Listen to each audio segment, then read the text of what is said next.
Bonjour à vous tous qui êtes connectés dans notre site chrétien www.rema.com et je vous souhaite la bienvenue dans notre émission chrétienne Top 10. Et nous allons parler de 10 femmes les plus puissantes et plus influentes de la Bible. Nous allons nous appuyer sur leur foi et leur courage. Est-ce que vous êtes avec moi? Serrez vos ceintures parce que nous allons maintenant décoller. Nous allons commencer à partir de 10e place. À la 10e place, il s'agit de qui? La prophétesse Hulda, prophétesse au temps de Josia, à qui Josia demanda un avis autorisé sur les livres de la loi trouvés par Hilkija. Elle prophétisa sur les malheurs à venir sur Juda et sur ses habitants, selon toutes les paroles du livre qu'a lu le roi Josia. C'est une histoire qui est vraie, une histoire qui est tirée dans le livre des 2 rois à partir du chapitre 22 au premier verset jusqu'au 20e verset. Je vous recommande à lire attentivement cette histoire qui est vraiment inspirée dans la Bible. Et au 9e place, il s'agit de la prophétesse Déborah.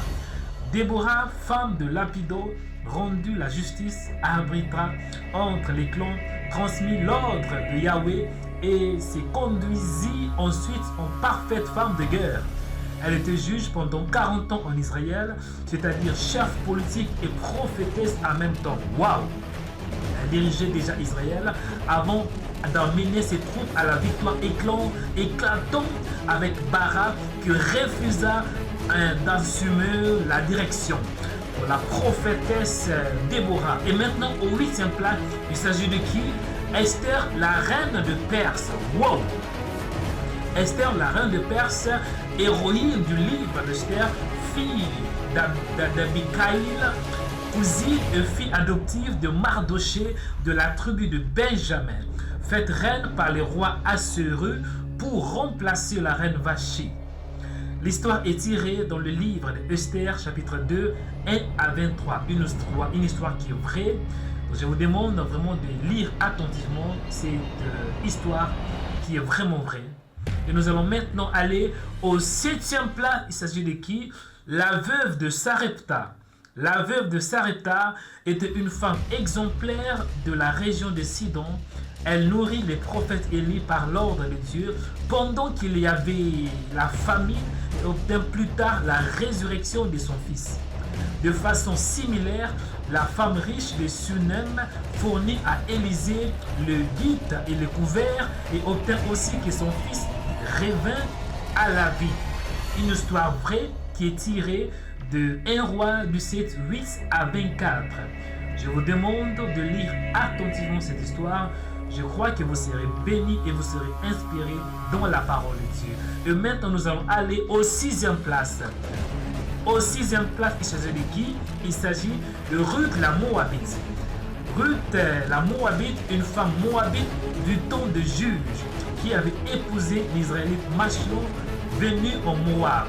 L'histoire de Ruth la Moabite commence par un exode, celui de la famille de Limelech et de Naomi qui doivent quitter leur ville de Bethléem avec leurs 2 fils, Machlon et Kiljon, à cause des familles. L'histoire est tirée de Ruth 1, 22. Je vous demande de lire attentivement cette histoire. Et nous allons maintenant au 5e place. Au 5e place, il s'agit de qui? Naomi, l'épouse de Limelech, mère de Machlon et Kiljon, belle-mère de Ruth et Oprah. Naomi, qui est en hébreu, qui signifie gracieuse, femme israélite dont la Bible rencontre l'histoire du livre de Ruth au temps de juge. Naomi habitait à Bethléem de Juda avec son époux Elimelech et ses 2 fils. Je vous demande et je vous recommande de lire cette belle histoire qui est tirée dans le livre de Ruth 1, 22. Donc dans le livre de Ruth, chapitre 1, à partir du 22e verset. Et maintenant nous sommes au 4e place. Marie de Magdala. Marie de Magdala, dans les évangiles, est une des disciples de Jésus qui habitait à Magdala. C'était une femme de mauvaise vie, comme appelée une prostituée. Convaincue de son péché par le Saint-Esprit, elle vint à Jésus avec une vase dans la barque remplie de parfums, venir au pied de Jésus, les arroser avec ses larmes et les essuyer enfin. Ses cheveux constituent une vraie preuve d'humilité, de repentance et de foi. Cette histoire est tirée dans le livre de l'Évangile selon Luc 8:2. Et nous allons maintenant voir, ça c'était au 4e place, au 3e place, Anne, la mère du prophète Samuel. Le livre de Samuel explique comment Israël s'est vu donner son premier roi. L'histoire commence avec Anne, femme de Cana que Dieu avait rendue stérile. Elle voulait désespérément un fils. Élie, le souverain sacrificateur de l'époque, l'accusa de l'ivresse, mais elle exprima son désir ardent en face de Pénina, sa rivale qui mortifiait son âme. Dieu l'a bénie et elle enfanta un fils nommé Samuel, qui devint un grand juge et prophète en Israël. L'histoire est tirée de 1 Samuel 1:20. Il s'agit de la mère du prophète Samuel qui s'appelait Anne. Et au 2e place, il s'agit de Rahab. Rahab, une prostituée de Jéricho qui aida les espions à s'échapper, sauvée de la destruction de Jéricho.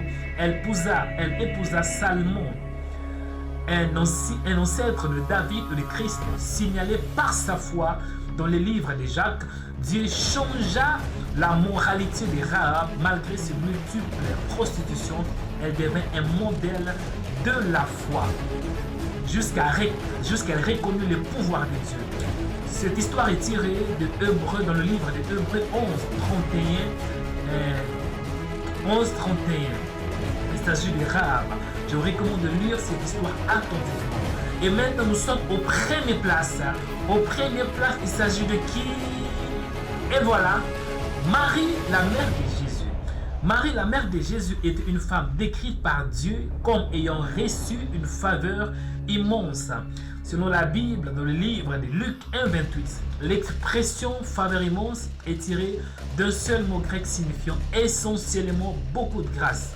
Marie a reçu la grâce de Dieu, et lorsque nous parlons de la grâce, cela signifie une chose que nous recevons alors que nous ne la méritons pas.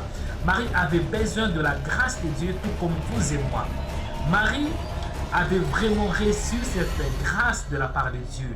L'histoire est tirée dans l'Évangile selon Luc à partir du chapitre 1 à 27. J'espère que vous avez été édifiés et bénis à travers cette émission.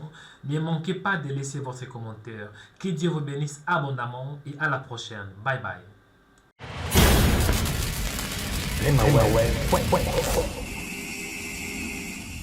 Suivez des émissions qui vont vous édifier, qui vont vous bénir. Et il y a aussi de puissantes prédications. Bien-aimés, vous serez richement bénis. Il y a des événements qui se passent en Scandinavie.